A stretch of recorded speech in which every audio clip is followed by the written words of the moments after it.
Аю мен маса ертегісі. Орман іші тып-тынық тыныштық. Бір кішкентай қоян шөптің арасында ұйықтап жатыр еді. Бұл жерден өтіп бара жатқан аю оны байқамай құлағын басып кетеді. Қоян, ай құлағым ай деп жылайды. Оны естісе де аю артына бұрылмастан кете береді. Тек бар болғаны жолда қоянның құлағын басып кетсем керек деп ойлайды.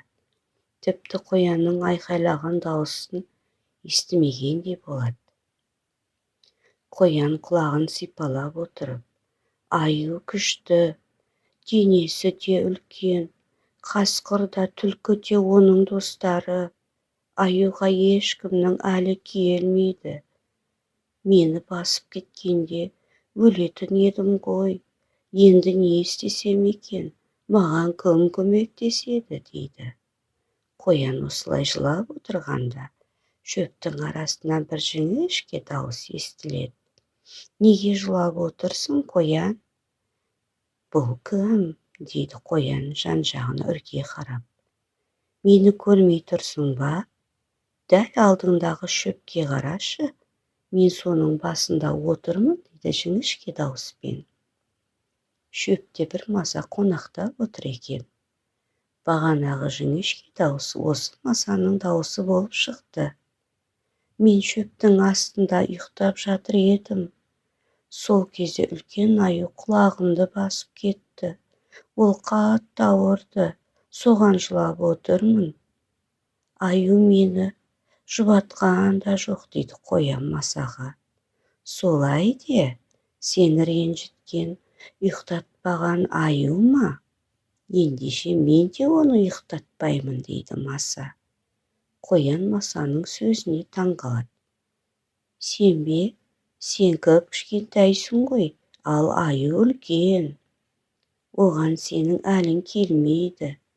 Иә, мен кішкентай болсам да, аюды ұйықтатпаймын. Қара да тұр, аю енді сені ренжітпейді. Қорықпай жата бер, ол әлі сенен кешірім сұрайды, дейді маса ұшып кетеді. Маса ұшып жүріп, аюды іздеп табады. Енді ол аюдың ұйықтағанын күтеді. Біраз уақыт өтеді, аюдың ұйқысы келеді. Ол ағаштың түбіне жапырақтарды үйіп, жұмсақ төсек жасайды. Төсектің үстіне жатып, көзін енді жұма бергенде, маса да ұшып жетеді. Маса аюдың құлағының түбінде ары-бері ызыңдайды. Ызың, ызың. Маса аюдың тұмсығына келіп қонады. Масаны өлтіремін деп аю өз тұмсығын өзі ұрады. Ай, тұмсығым ай. Аю ауырған тұмсығын сипап қояды. Масаны іздеп жан-жағына қарайды. Содан соң төсегіне қайта жатады. Көзін енді жұма бергенде маса тағы да ызыңдайды. Ызың, ызың. Енді маса аюдың құлағын шағып алады. Аю масаны ұстаймын деп өз құлағын өзі ұрады. Ай, құлағым ай деп ауырған құлағын сипап-сипап қояды. Аю өзін ұйықтатпаған масаға қатты ренжиді. Қап, мына масаны-ай, мені ұйықтатпады ғой. Не істесем екен? Басқа жерге барып ұйықтайын, дейді аю. Аю ұйықтайын басқа жер іздеп. Ол басқа жерге бір ағаштың астына келіп жатады. Әлденен соң артына маса келеді. Ызың, ызың. Ай, мынау тағы келді ме?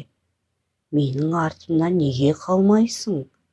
Өзің қандай қырсық маса едің, саған не керек деп ашуланады аю. Маса аюға тағы да ұйқы бермейді. Аю жататын басқа жер іздейді. Маса болса артынан қалмай қояды. Аю қайда барса, маса ұшып келеді. Аю түн ортасында бір ағаштан екінші ағашқа жүгіре-жүгіре шаршайды. Бір тастың үстінде демалады.